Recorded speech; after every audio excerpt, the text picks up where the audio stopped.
What's going on, Jaguar fans? It's y'all's boy UCF Jaguar reporting with GenJag.com, and day 4 of Jaguars OTAs are officially in the books, so let's go ahead and give a recap of today's practice and also discuss what went on this weekend. Enjoy!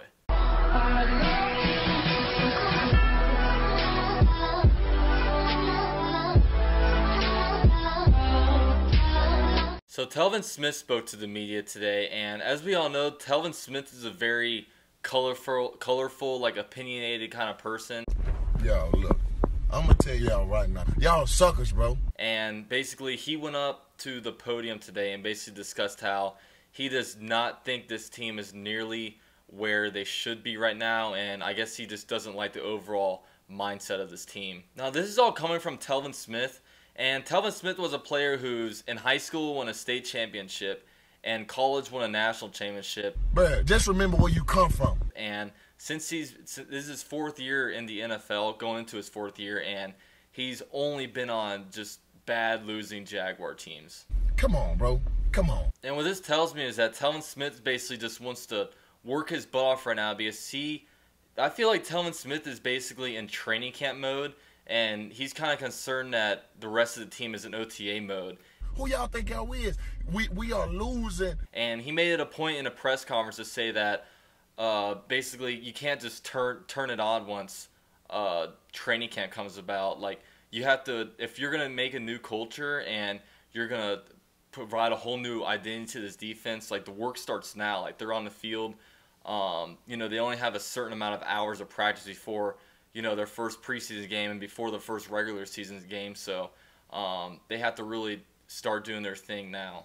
You feel me? And this is something that Telvin Smith actually did bring up to the defense at the end of the practice today. So, you let the defense aware. Hopefully, that might motivate some more people to do better, or just come out to the next practice, I guess, with a better mentality and kind of speaking to some of the rookies and just new players on the team. And also, he spoke of the whole Myles Jack, moving Myles Jack to middle linebacker, then Puslesny playing strong side. And he basically touched on how it's not only a tough transition for Myles Jack and, Paul Puslesny, it's also a big transition for him just because there's a lot of communication that goes on between, the linebackers and whatnot. And then Telvin Smith playing alongside Paul Puslesny for 3 years, and Paul Puslesny always being that veteran player, always pretty much knowing what to do. He has to learn how to communicate with Myles Jack better and basically make sure that they're going to be on the same page together. But also, it kind of brings me back to what happened when they promoted Myles Jack to middle linebacker and demoted Paul Puslesny as a strong side linebacker, and basically it drew a lot of controversy because there was no real competition that went on. He just got demoted. But basically, middle linebacker is essentially the quarterback of the defense, and it takes a long time to really learn. And if they want Myles Jack to play at a high level at that position, they need to start getting them reps there and start getting the reps there now. So, that's what you're seeing in there. There's a lot of different stuff to learn when you're playing that Mike linebacker. You got to learn, basically do all the calls, just basically all the defensive calls on the field. So it's a lot of responsibility. You have to really be smart with it and really know what you're doing. But I think it's beneficial having Paul Puslesny there on the strong side with him because, Myles Jack noted in a press conference a few days ago about how, Myles Jack will make a call, and then before the snap, Paul Puslesny will be kind of talking to him and basically saying, no, call this, and he'll adjust that way.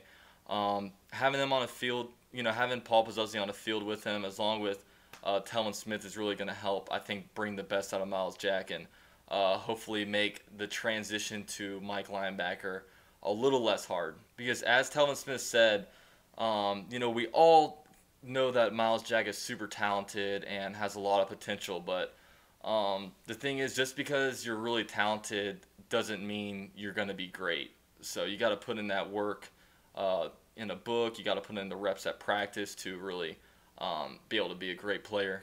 You feel me? And in other Jaguar news, Daly's Place basically had their first concert this weekend. And what Daly's Place is, it's an amphitheater that will host a bunch of basically concerts before every Jaguar game and just concerts all throughout the years. And it also serves as an indoor practice facility. The practice facility isn't ready yet, but the Jaguars hosted their first big concert at Daly's Place, and this was something started by Shad Khan, and it's the first part of Shad Khan's real vision to be able to develop downtown, and developing downtown will basically help the Jaguars in turn be able to bring more people there, more people to Jaguar games, and just have more to really do in the city of Jacksonville if you come visit over here during game day weekends. And then, as we all know, Shad Khan's team basically got approved for the Shipyard's development. So, this Daly's Place is the first step, and then next step is to really renovate the Shipyards, which should be really, really exciting to see. But Daly's Place, obviously a cool place.